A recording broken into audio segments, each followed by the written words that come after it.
Ушулар баарыңыздарға арналат.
Tanga yakın muhtar catsam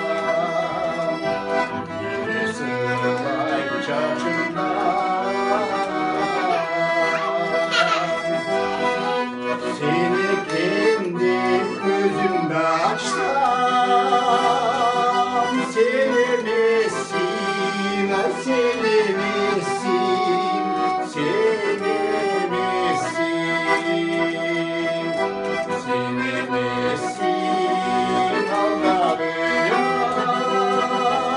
ay sevmesin, ay sevmesin, sevmesin Allah'ım. Lay la la lay la la dep ırdaptır bir kişi aptekadan gelgenden giyin de koyacak.